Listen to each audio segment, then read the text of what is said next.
If I stuck this in my heart, it would kill me, right? You don't want to do that, Haley. Because there's drugs in here, I would die, right? Welcome to Ms. Mojo, and today we're counting down our picks for the top 10 stars you forgot appeared on Grey's Anatomy.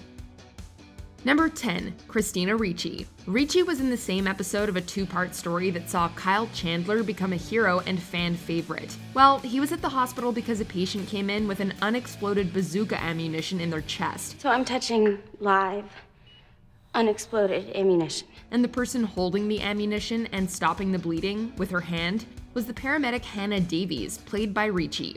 Christina was a pretty big star at the time, and the first of the two episodes, It's the End of the World, was aired following the 2006 Super Bowl.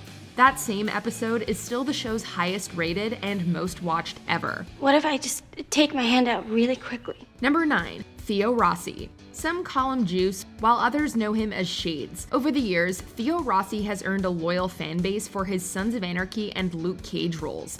For his 2-episode run on Grey's Anatomy, Theo plays a paramedic named Stan Giamatti, the unfortunate victim of an ambulance crash. The character actually gets wedged in a door, but survives long enough to reunite with his wife. But just as Seth Green's character passes away in the episode Crash Into Me Part 2, poor Stan also has the same fate. Number 8, Elisabeth Moss.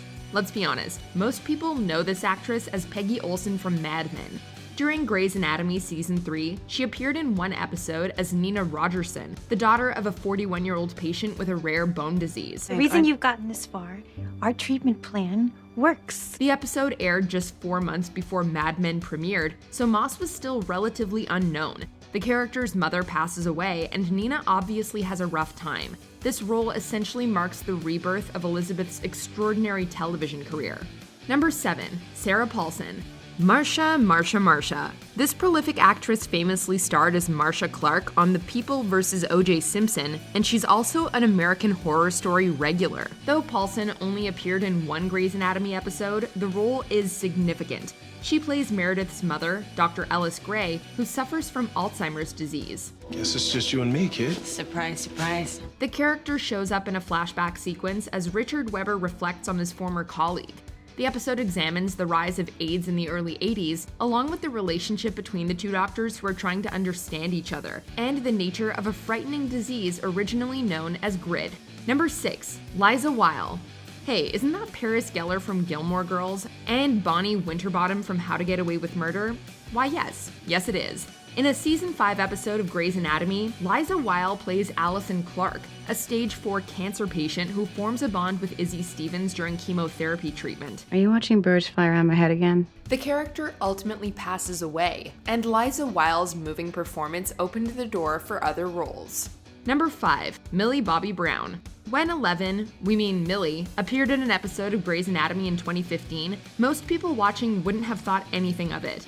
She was just an actress playing the part of a girl who performs an emergency medical procedure on her mother while doctors provide her with instructions over the phone. However, the following year, Stranger Things premiered on Netflix and everything changed. How do I know what I like? At the time her episode aired, Brown wouldn't have even been considered for this list, and now she finds herself all the way in this spot.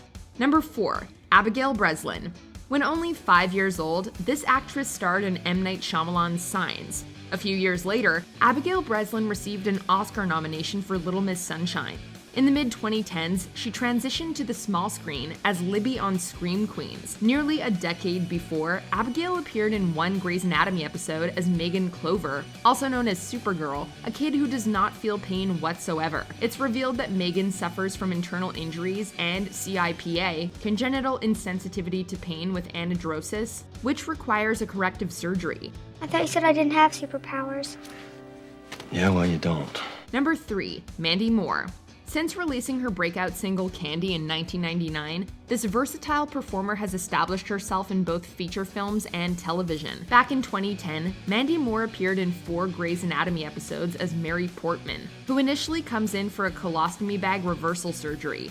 Unfortunately for the character, a shooter emerges at the hospital, yet Mary survives and is reunited with husband Bill. Despite a successful surgery in Season 7, Mandy's character slips into a coma and never wakes up, leaving her loved one to make a heartbreaking decision. Number 2, Dylan Manette. Before appearing in films like Prisoners and Don't Breathe, this actor appeared in some of the most celebrated TV shows of the 2000s.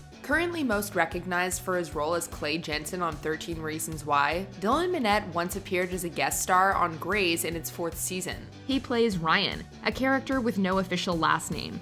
However, the character is probably best known for not having external ears. You're not my father, but I am hoping to build me some ears. In this storyline, Ryan bonds with Meredith while trick-or-treating, ultimately leading to a pro bono ear reconstruction. Trick or treat.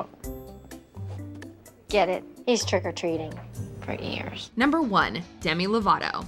They're a movie star, a pop star, and a television star. Believe it or not, it all began with a role on Barney and Friends. And just as Demi Lovato's adult career reached new heights in 2010, they appeared on a season 6 Grey's Anatomy episode as Haley May. The character has a rough time at Seattle Grace, as Haley is incorrectly diagnosed with paranoid schizophrenia. This role allows Demi to show off their acting chops, and the character arc has a happy ending, as Haley is finally correctly diagnosed with superior canal dehiscence syndrome and undergoes successful surgery. I'm not crazy. I'm not crazy.